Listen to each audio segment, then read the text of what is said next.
Hello viewers, আসসালামু আলাইকুম। HN kitchen পক্ষ থেকে আপনাদের স্বাগতম। চলে এলাম নতুন একটা রেসিপি নিয়ে। আজকে আপনাদের সাথে শেয়ার করব দুর্দান্ত একটা নাস্তার রেসিপি। চলুন কথা না বাড়িয়ে চলে যাই মূল রেসিপিতে। এজন্য এখানে আমি একটা মিক্সিং বলে হাফ কাপ পরিমাণ ডিপ্লোমা গুঁড়ো দুধ নিয়ে নিয়েছি, দেখতেই পাচ্ছেন। এ পর্যায়ে দিয়ে দিচ্ছি হাফ কাপ পরিমাণ উষ্ণ গরম পানি। একটা চামচের সাথে ভালো করে নেড়েচেড়ে মিশিয়ে নেব। ভিউয়ার্স, রেসিপিটি দেখার শুরুতে অবশ্যই একটা লাইক করে দিবেন এবং কন্টিনিউ করবেন। এ পর্যায়ে দিয়ে দিচ্ছি 1 চামচ পরিমাণ ইস্ট। ঢাকনা দিয়ে ঢেকে দেব 10 মিনিটের জন্য। ভিউয়ার্স, আপনারা এই রেসিপিটি দেখার শুরুতে আপনারা স্কিপ করবেন না, তাহলে কিছুই বুঝতে পারবেন না। ফিরে এলাম 10 মিনিট পর। দেখতেই পাচ্ছেন ইস্টটা কত সুন্দর দুধের সাথে সেট হয়ে গিয়েছে। আমি একটা চামচের মাধ্যমে ভালো করে নেড়েচেড়ে মিশিয়ে নিচ্ছি। আমি 1 মিনিটের মতো ভালো করে নেড়েচেড়ে মিশিয়ে নিয়েছি। এই পর্যায়ে দিয়ে দিচ্ছি 1 কাপ পরিমাণ আটা। আপনারা চাইলে ময়দাটাও ব্যবহার করতে পারেন। দিয়ে দিচ্ছি 1 কাপ পরিমাণ চিনি। আপনারা চিনির পরিমাণটা কম বেশি দিতে পারেন।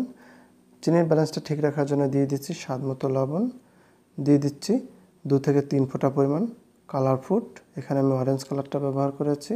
সবগুলো নেড়েচেড়ে মিশিয়ে আমি একটা সফট ডো তৈরি করে নেব। ভিউয়ার্স, দেখতেই থাকুন, সঙ্গেই থাকুন। এ পর্যায়ে দিয়ে দিয়েছি একটা রুম টেম্পারেচার থাকা ডিম, যাতে নাস্তার স্বাদটা দ্বিগুণ হয়ে যায়। এ পর্যায়ে আমি ঢাকনা দিয়ে ঢেকে দিচ্ছি আধা ঘন্টার জন্য। ফিরে এলাম আধা ঘন্টা পর। দেখতেই পাচ্ছেন ডোটা কত সুন্দর পারফেক্ট হয়েছে। আমি নাস্তার শেপটা মাখানোর জন্য হাতে খানিকটা রান্নার রেগুলার সয়াবিন তেল মেখে নিয়েছি। দেখুন, আমি নাস্তার শেপটা দিয়ে দিয়েছি কত সুন্দর। আমি একটা বল শেপ দিয়ে সুন্দর করে হাতে সেট করে নিচ্ছি।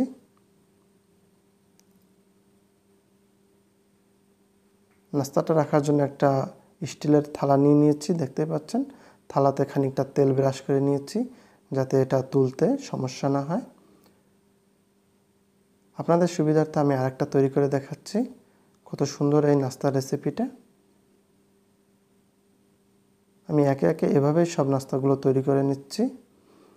ভিউয়ার্স, আমার সব নাস্তাগুলো রেডি হয়ে গিয়েছে, দেখতেই পাচ্ছেন। আমি এখানে 6টা নাস্তা তৈরি করে নিয়েছি।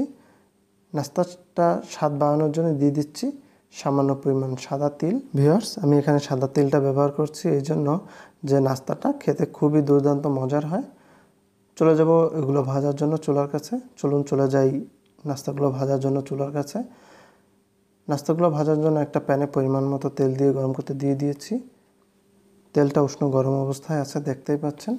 আমি একে একে সব নাস্তাগুলো প্যানে দিয়ে দেব। এখানে আপনারা অবশ্যই একটা লম্বা চামচের ব্যবহার করবেন, নতুবা গরম তেলটা হাতে লাগার সম্ভাবনা থাকতে পারে।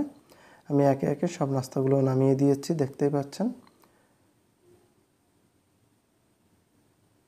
চামচের মাধ্যমে আমি খানিকটা তেল ছিটিয়ে দিচ্ছি, যাতে তেলের উষ্ণ গরমটা সমস্ত নাস্তাটায় সমানভাবে লাগতে পারে।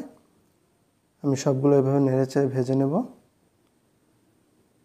ভিউয়ার্স,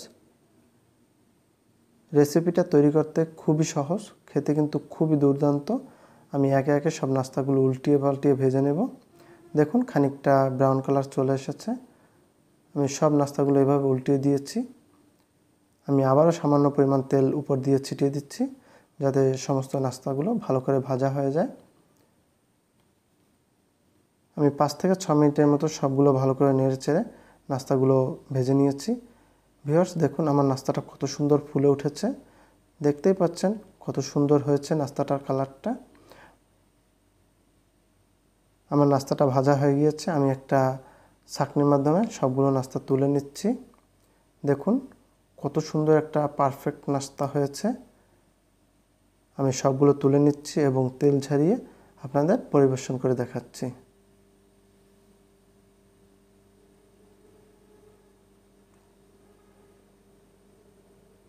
রেডি হয়ে গেলো দুর্দান্ত স্বাদের একটা সাদা তেলের ইউনিক নাস্তার রেসিপি। দেখতেই পাচ্ছেন কত সুন্দর হয়েছে নাস্তাটা। বুঝতেই পাচ্ছেন কতটাই ফুলে উঠেছে আমার নাস্তাটা।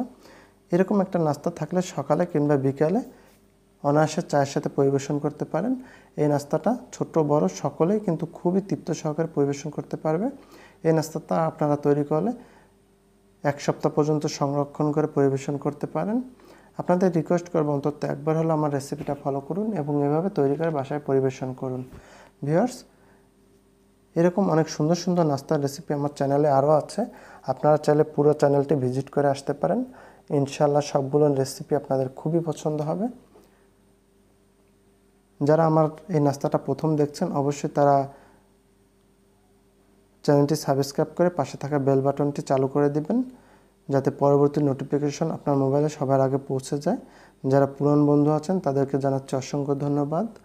আজ এ পর্যন্ত, দেখা হবে আগামীতে নতুন কোনো রেসিপি নিয়ে হাজির হয়ে গেছি। সে পর্যন্ত ভালো থাকবেন, সুস্থ থাকবেন। আসসালামু আলাইকুম ওয়া রাহমাতুল্লাহি ওয়া বারাকাতুহু।